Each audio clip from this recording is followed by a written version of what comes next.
Aquel día de diciembre, Alejandro Ruiz, un director ejecutivo de 42 años, salió de una reunión importante en el barrio más exclusivo de Salamanca, en Madrid. Hacía frío, un frío que se sentía como pequeños cuchillos en la piel.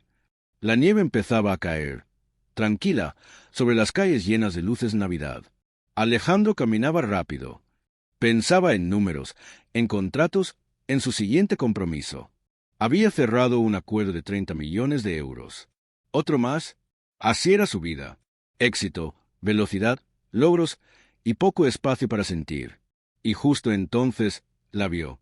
Su madre, Carmen Ruiz, 73 años. La mujer que lo crió en una casa donde nunca faltó nada. La viuda de uno de los empresarios más respetados de España. Ella estaba allí, sentada en el suelo helado, apoyada contra un joven sin hogar. Por un instante, Alejandro dejó de respirar. El chico llevaba ropa rota, el cabello enredado, las manos rojas por el frío.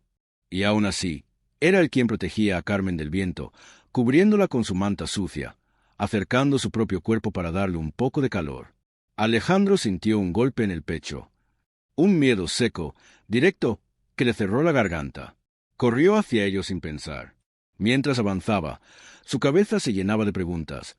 ¿Qué hace aquí? ¿Por qué está sola? ¿Quién es este muchacho? Pero ninguna respuesta llegaba. El mundo, de pronto, le pareció más frágil de lo que creía. Y lo que descubriría en los siguientes minutos no solo cambiaría la forma en que veía a ese desconocido, también lo obligaría a enfrentar verdades sobre sí mismo. Verdades que había evitado durante años. Verdades sobre lo que realmente importa cuando todo lo demás se derrumba. Si estás listo para esta historia, cuéntame desde dónde estás viendo este vídeo. Madrid brillaba bajo las luces navideñas aquella tarde de viernes. Salamanca estaba precioso, lleno de decoraciones. Pero el frío era despiadado. Alejandro salió del edificio, ajustándose su traje. Armani, reloj Rolex, todo en él mostraba éxito. Era hijo de Alberto Ruiz, el magnate que murió hace 5 años. Y desde entonces, Alejandro había multiplicado la fortuna familiar. Caminaba pensando en la cena. Todos los viernes cenaba con su madre, una tradición que él cumplía, más por compromiso que por deseo, hasta que levantó la mirada y la vio ahí, en el suelo, temblando, con un desconocido protegiéndola del frío. Y en ese instante, su vida dio un giro que no esperaba. A media cuadra, en la acera, Alejandro vio 2 figuras apoyadas contra una pared. Una de ellas era un joven sin hogar, de poco más de 20 años, con ropa sucia y rota. Pero la otra llevaba un abrigo de cachemira que él reconocería en cualquier lugar. Su corazón se detuvo. Era su madre. Alejandro empezó a correr sin pensar. Carmen no podía estar allí. Ella debía estar en la casa de Moreleja, segura, acompañada, con calefacción, con su chofer y su asistente. Nada de esto tenía sentido. Cuando llegó hasta ellos, vio la escena completa. Su madre estaba pálida, temblando, desorientada. El joven sin hogar la sostenía con cuidado, casi con ternura. Él había puesto su manta sobre sus hombros y usaba su propio cuerpo para bloquear el viento helado. Le hablaba en voz baja, intentando calmarla. Alejandro sintió muchas cosas al mismo tiempo: alivio, miedo, confusión y también una profunda gratitud. El muchacho levantó la mirada. Tenía ojos oscuros y atentos. No parecía peligroso. Parecía preocupado. Alejandro se arrodilló junto a su madre. Carmen tardó en reconocerlo. Cuando por fin lo hizo, sonrió débilmente. Seguía confundida, murmurando que se había perdido. El miedo le apretó el pecho. El joven explicó que la había encontrado vagando sin rumbo hacía casi media hora. Estaba asustada. El frío era demasiado fuerte para ella. Así que la sentó, le puso su manta y se quedó a su lado. No tenía teléfono para llamar a una ambulancia. Alejandro lo miró con atención. Un desconocido sin nada. Y aún así había hecho más por su madre en 30 minutos que él en meses enteros. Llamó al chofer. La conversación fue tensa. Su voz temblaba. Mientras esperaban a la ambulancia, él siguió arrodillado en el pavimento helado. El joven mantenía la manta sobre Carmen. Su propio cuerpo temblaba por el frío. Alejandro le preguntó su nombre. «Diego», respondió él. «Diego Morales, 27 años, 2 años viviendo en la calle». Antes de subir a la ambulancia, Alejandro sacó la cartera y le ofreció casi 1.000 euros. Era todo el dinero que tenía en ese momento. Diego miró los billetes. Negó con la cabeza. Dijo que no había ayudado por dinero. Que cualquiera, con un poco de corazón, habría hecho lo mismo. Después de aquello, Diego recogió su manta y se alejó por la calle Nevada. Alejandro se quedó allí, con la cartera aún en la mano, mirando cómo ese joven desaparecía entre los copos de nieve. Luego subió a la ambulancia, todavía en estado de shock. En el hospital, los médicos confirmaron lo que él más temía. Carmen había tenido un episodio grave de desorientación. Quizás Alzheimer. Ya no podía quedarse sola. Esa noche, Alejandro no pudo dejar de pensar en Diego. El contraste era doloroso. Él, con todos los recursos del mundo, no había estado allí. Y un desconocido que no tenía nada había sido quien la protegió, quien le dio su única manta, quien se sentó con ella en el suelo helado. Algo dentro de él despertó. Algo que llevaba años dormido mientras perseguía solo éxito y dinero. Decidió que tenía que encontrar a ese joven. Pasaron 3 días antes de que Alejandro pudiera volver a Salamanca. 3 días organizando el cuidado de su madre, contratando enfermeras, cambiando su rutina entera. Los exámenes confirmaron Alzheimer en fase inicial. Carmen tendría días buenos y días duros, pero la enfermedad avanzaría lentamente. Alejandro se enfrentó a una verdad que le desgarró el corazón. Iba a perder a su madre, poco a poco, y esa pérdida lo hizo pensar aún más en Diego. En medio de todo el caos, la imagen del joven ofreciendo su manta a una desconocida volvía una y otra vez a su mente. Esa sencillez, esa humanidad. El miércoles por la tarde regresó a la calle Cirana. Caminó buscándolo, mirando cada rincón. Preguntó en las tiendas. Algunos lo miraron con desconfianza. Otros ni siquiera respondieron. Salamanca no era un lugar amable con los sin hogar. Por fin, en un callejón detrás de un restaurante caro, encontró un pequeño grupo reunido alrededor de un barril con fuego. Y entre ellos estaba Diego. Diego se sorprendió al verlo. Incluso dio un paso atrás. Alejandro levantó las manos en un gesto tranquilo, consciente de que él, con su abrigo elegante, parecía fuera de lugar. Le pidió si podían hablar un momento. Diego asintió y caminaron unos pasos alejándose del grupo. Alejandro le explicó el diagnóstico de su madre. Diego escuchó con mucha atención, con una preocupación sincera. Y cuando Alejandro terminó, él solo preguntó, ¿hay algo que pueda hacer? Alejandro le preguntó por qué había rechazado el dinero aquel día.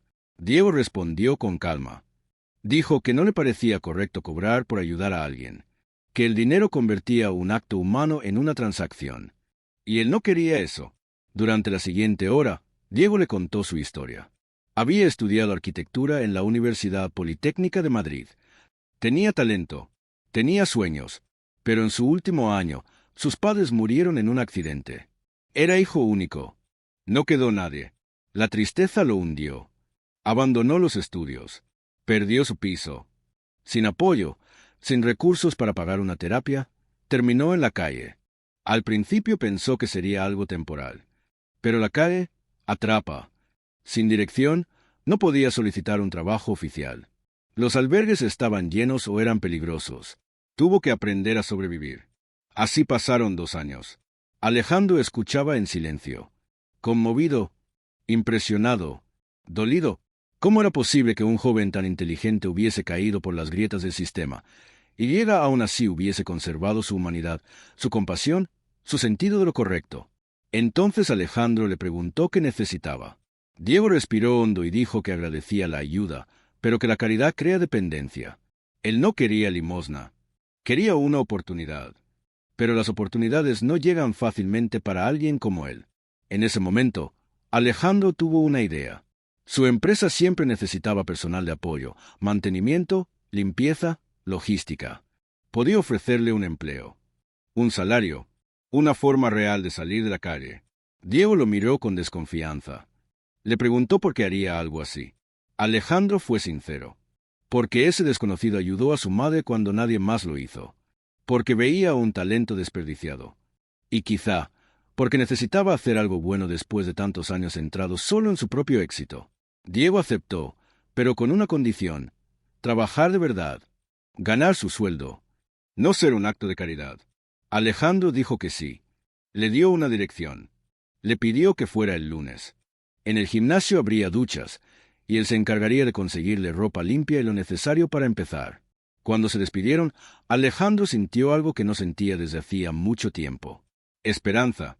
Alejandro no solo sintió la oportunidad de ayudar a Diego. Sintió también una esperanza nueva, la esperanza de que quizá él mismo podía cambiar. Podía volver a ser alguien que se preocupaba por algo más que balances y acuerdos. El lunes llegó temprano a la Torre Europa. No sabía si Diego aparecería. Pero a las 9, el guardia lo llamó. Diego estaba en el vestíbulo. Alejandro bajó personalmente. Diego estaba limpio, con ropa limpia. Parecía nervioso, fuera de lugar. Alejandro sintió un profundo respeto por el valor que había hecho falta para presentarse allí. Lo llevó al departamento de recursos humanos. Le entregaron nueva ropa, acceso al gimnasio, una tarjeta de empleado, y un puesto en el equipo de mantenimiento, con un salario de 1.000 euros al mes. Los primeros días fueron difíciles, pero Diego trabajó con constancia. Llegaba temprano. Se quedaba hasta tarde. Una semana después recibió su primer sueldo. Alejandro vio lágrimas en sus ojos. Era la primera vez, en 2 años, que ganaba dinero propio. Con ese dinero, Diego alquiló una pequeña habitación en Lavapiés. Alejandro empezó a tomar café con él. Descubrió que era brillante, con ideas frescas y una sinceridad directa que a veces dolía pero siempre era auténtica. Un día, Diego preguntó por Carmen. Alejandro le habló del Alzheimer, de los días buenos y de los días duros. Diego escuchó con empatía. Compartió la pérdida de sus padres, ese dolor que nunca desaparece del todo. Alejandro lo invitó a cenar a su casa. Quería que conociera a Carmen. La cena fue reveladora. Carmen recibió a Diego con calidez. Hablaron de arquitectura, de arte, de los edificios de Madrid. Diego se animaba mientras hablaba. Sus ojos brillaban. Y Alejandro vio algo que lo conmovió profundamente. Su madre estaba feliz, más viva que en meses. Diego mostraba paciencia y ternura. La trataba con respeto. Y cuando ella se confundía, él la guiaba con suavidad. Después de esa noche, las visitas se volvieron habituales. Diego pasaba por la casa después del trabajo. Alejandro, por fin, podía descansar un poco. Y poco a poco, la transformación de Diego se hizo evidente. Con un salario estable y un techo sobre su cabeza, empezó a florecer. Con el tiempo, Diego empezó a cambiar por completo. Subió de peso. Su mirada ya no estaba tan apagada. La tristeza que lo acompañaba desde hacía años empezó a aflojar. Tenía esperanza. Tenía planes. Y sus sueños, poco a poco, regresaban. Un día, por la tarde, Diego mencionó que estaba pensando en volver a estudiar. Clases nocturnas. Arquitectura otra vez. Alejandro sintió algo parecido al orgullo de un padre. Le ofreció ayudar con los gastos de la matrícula, pero Diego negó con la cabeza. Quería hacerlo por sí mismo. Y durante esas semanas, Alejandro entendió algo muy profundo. No solo Diego había cambiado. Él también. Pasaba menos tiempo obsesionado con el trabajo. Más tiempo con su madre. Empezó a valorar las conversaciones simples, las relaciones reales. Diego le había enseñado que el éxito no se mide solo en euros, sino en el impacto que dejas en las personas, en la vida de otros. 3 meses después de aquel día helado en la calle, todo había encontrado un nuevo ritmo. Diego trabajaba con dedicación. Estudiaba por las noches. Visitaba a Carmen con regularidad. Y Alejandro había aprendido a delegar más, a estar presente cuando su madre lo necesitaba. Pero entonces llegó una llamada que lo cambiaría todo. Era un viernes. Diego estaba en el hospital. Había tenido un accidente en el trabajo. Una escalera defectuosa. Una caída de 4 metros. La vida no corría peligro, pero tenía una pierna rota y varias costillas fracturadas. Alejandro corrió al Hospital Universitario La Paz. Los médicos dijeron que se recuperaría por completo, pero necesitaría una cirugía y varios días de reposo. Y al menos 2 meses sin poder trabajar. El pánico y la culpa golpearon a Alejandro. Inmediatamente le aseguró a Diego que su trabajo estaba a salvo, que seguiría recibiendo su salario, que tendría la mejor atención médica, que no debía preocuparse por nada. Pero esa noche, después de la operación, encontró a Diego inquieto, con la mente nublada por la morfina. Diego confesó algo que había estado escondiendo. Su alquiler estaba pagado solo hasta fin de mes. No tenía ahorros. 2 meses sin trabajar podrían dejarlo otra vez en la calle. Ese miedo lo estaba destrozando. En ese momento, Alejandro tomó una decisión inmediata. Diego se quedaría en la casa familiar mientras se recuperaba. Había espacio. Carmen estaría encantada.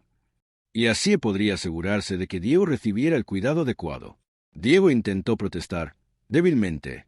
Alejandro no lo permitió. No era caridad. Era lo correcto. Diego había ayudado a su madre. Ahora Alejandro ayudaría a Diego.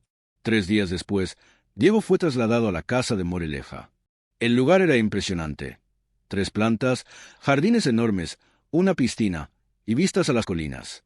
Le dieron una habitación grande y luminosa, con baño propio y un balcón que dejaba entrar la luz de la mañana.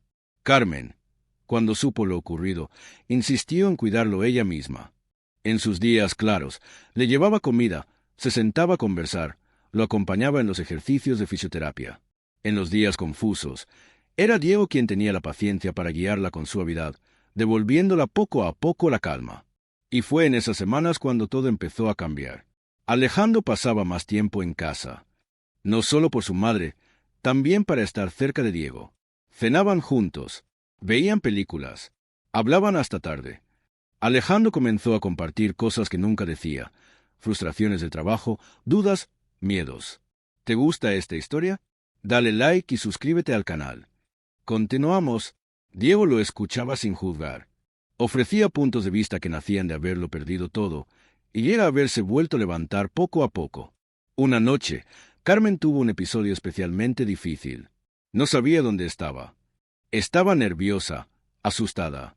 Alejandro intentaba calmarla, pero no podía. A pesar del dolor en sus costillas, Diego se levantó y fue hacia ella. Le habló con una voz suave, firme, llena de afecto. La guió de vuelta a la realidad con una ternura infinita. Se quedó con ella hasta que se durmió tranquila. Alejandro observó todo con los ojos llenos de lágrimas. Aquel joven, que no tenía ninguna obligación con ellos, mostraba más amor y dedicación que muchos miembros de su propia familia. Y entonces lo comprendió. Diego ya era parte de su familia. No por agradecimiento, no por caridad, por algo mucho más profundo. Un día llegó una visita inesperada. Era Rodrigo Méndez, un viejo socio de Alejandro. Ambicioso, frío, un hombre sin escrúpulos. Había venido a proponer un nuevo negocio, algo dudoso, poco ético, pero que prometía enormes beneficios. Alejandro lo rechazó de inmediato. Rodrigo se sorprendió. ¿Qué te pasa? ¿Qué cambió? Preguntó. Alejandro miró hacia el jardín, donde Diego reía con Carmen bajo el sol, y respondió con calma. Mis prioridades cambiaron. Hay cosas más importantes que el dinero. Rodrigo siguió la dirección de su mirada, y Griega vio a Diego. La expresión de Rodrigo cambió.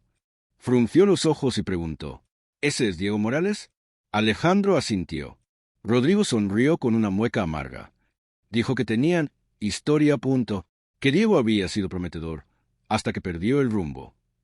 Cuando Rodrigo se fue, a Alejandro le quedó una sensación inquietante.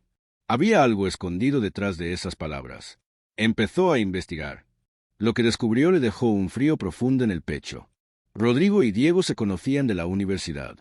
Habían sido amigos, pero en el último año hubo un escándalo, una acusación de plagio en un proyecto importante. Diego fue señalado, expulsado, su reputación destruida. Rodrigo ganó el premio.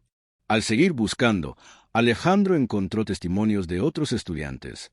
Muchos insinuaban que Rodrigo había robado el proyecto de Diego, y Diego luego lo había acusado para eliminarlo como competencia. El daño estaba hecho, y todo ocurrió justo antes de la muerte de los padres de Diego. El golpe combinado, la injusticia y la pérdida, explicaba gran parte de su caída. Alejandro sintió una furia que lo atravesó. Rodrigo había destruido la vida de Diego. Esa noche habló con Diego. Cuando le contó lo que había descubierto, Diego palideció, pero no negó nada. Confirmó que Rodrigo había robado su trabajo, pero después de perder a sus padres, dijo que no tuvo fuerzas para pelear. Todo se derrumbó al mismo tiempo. Alejandro le preguntó si quería justicia ahora, si quería que él usara sus recursos para exponer a Rodrigo. Pero Diego negó con cansancio. Dijo que el pasado es pasado, que mirar atrás solo trae amargura, que lo importante es el futuro que está construyendo ahora. Esa capacidad de perdonar, de seguir adelante sin odio, impresionó a Alejandro más que nada. Entendió que Diego no era bueno por casualidad. Era bueno porque lo elegía. Porque, aun habiendo visto lo peor de la gente, decidió no volverse igual. 2 meses después, Diego se recuperó por completo. Podía volver a su habitación alquilada, a su vida independiente. Pero Alejandro y Carmen le pidieron que se quedara. La casa era grande. Su presencia llenaba el lugar de alegría. Y Carmen parecía recordarlo incluso en días en que olvidaba otras cosas. Diego aceptó, pero con una condición. Quería ayudar, colaborar en la casa, cocinar, ser útil. No quería sentirse un invitado eterno, sino parte de algo real. Así nació una nueva manera de vivir. Natural, honesta, llena de cariño. Una familia formada no por sangre, sino por decisiones, por respeto y guía por segundas oportunidades. Diego trabajaba media jornada, estudiaba arquitectura por las noches y ayudaba a Carmen durante el día. Alejandro, muchas veces, trabajaba desde casa. La mansión, que siempre había sido grande y silenciosa, comenzó a llenarse de vida, risas en el jardín, conversaciones en la cocina, pasos suaves en los pasillos. Una tarde de primavera, Carmen tuvo uno de sus días más claros en mucho tiempo. Llamó a Alejandro y a Diego al salón. Se sentó entre ellos, tomó sus manos y habló con una lucidez que los dejó asombrados.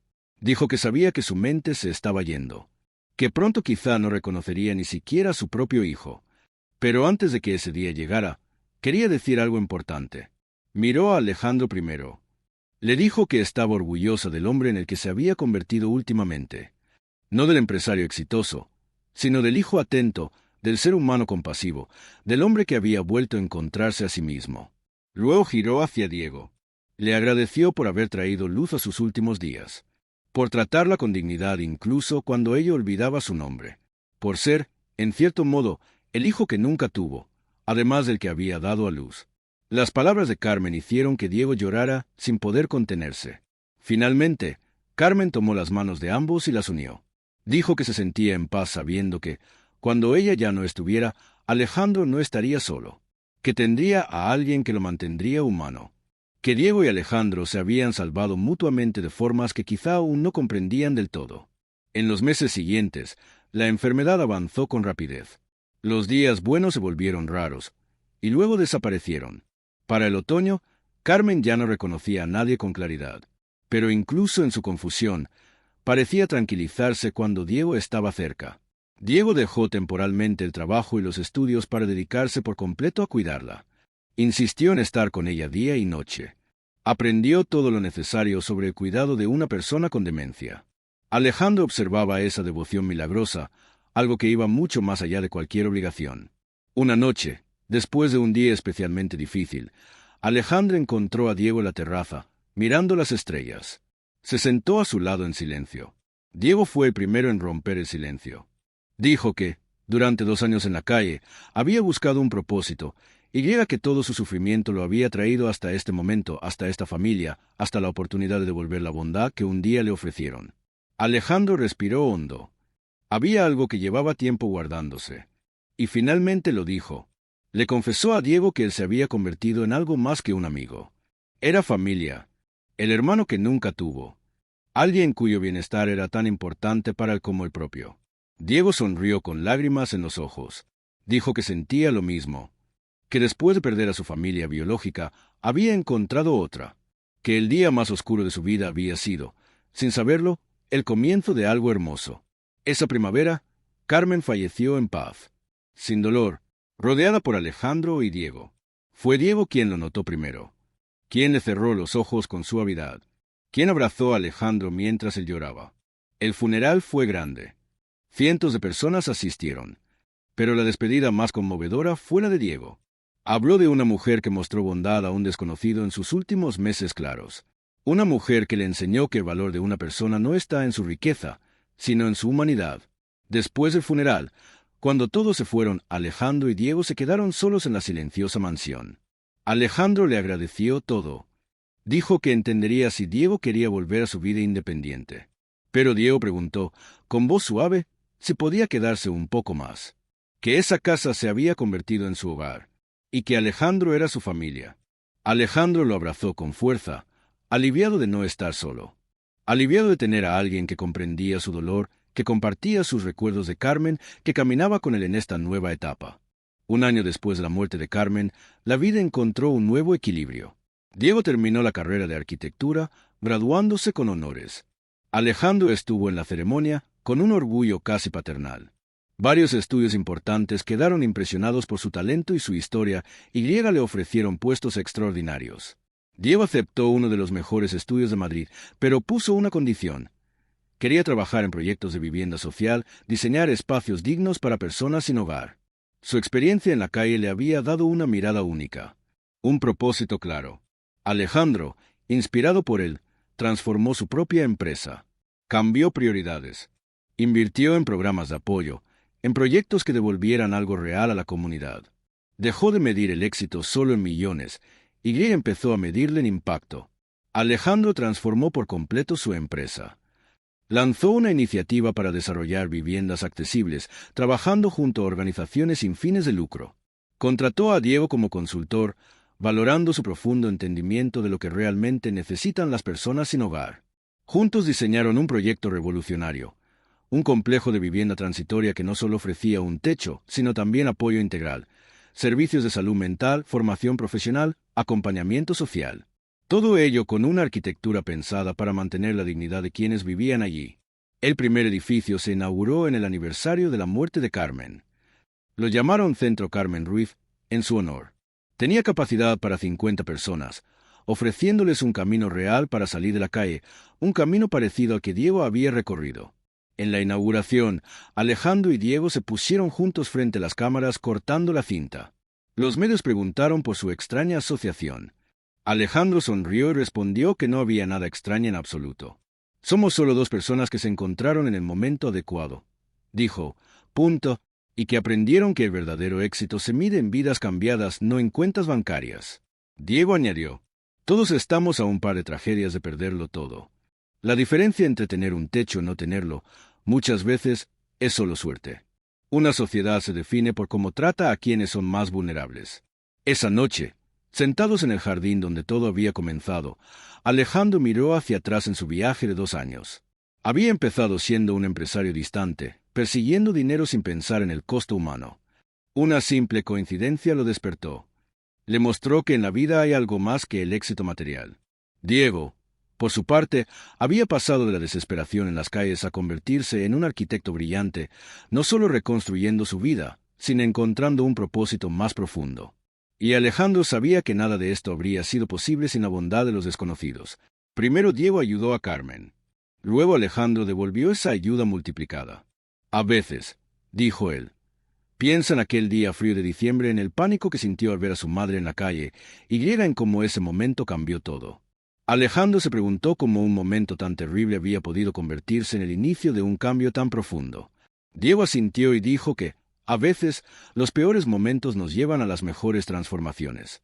Que si sus padres no hubieran muerto, si él no hubiera caído tan bajo, nunca habría descubierto lo que ahora sabía sobre la resiliencia, la compasión y lo que realmente importa. Hablaron de Carmen, de cómo ella estaría orgullosa de ambos, de cómo su enfermedad obligó a Alejandro a frenar, a poner las relaciones por encima del negocio, y de cómo, sin esos meses cuidándola juntos, quizá nunca habrían creado el vínculo tan fuerte que ahora tenían. Diego contó que estaba conociendo a alguien, una trabajadora social del centro. La relación era seria. Alejandro también había empezado a salir con alguien. Una médica que había cuidado de Carmen en sus últimos meses, una mujer con valores y profundidad. Los dos bromearon sobre cómo, al fin, estaban construyendo vidas reales, vidas con raíz, con sentido, en vez de solo sobrevivir. Diego entonces le preguntó a Alejandro si se arrepentía de haber cambiado, de ganar menos dinero, de enfocarse más en el impacto social que en el éxito financiero. Alejandro respondió sin dudar, que los últimos 2 años habían sido los más significativos de su vida, que por primera vez sentía que su existencia tenía un sentido más allá de su cuenta bancaria, que había encontrado una familia en el lugar más inesperado. Diego sonrió con ternura. Dijo que sentía lo mismo, que un multimillonario con un corazón bondadoso era tan raro como un hombre sin hogar con el alma intacta, que su encuentro había sido casi destino. Se quedaron en silencio, mirando las estrellas sobre Madrid. 2 personas de mundos totalmente diferentes, unidas por la tragedia y la compasión. Una familia en todos los sentidos, excepto la sangre. La historia había comenzado en una calle helada, con un simple acto de bondad. Un joven sin hogar compartiendo su manta con una mujer confundida. Ese gesto desencadenó todo lo que vendría después. Vidas salvadas, propósitos encontrados, familias formadas sin necesidad de apellidos compartidos. Porque, al final, esta no era una historia de riqueza o pobreza, ni de éxito o fracaso.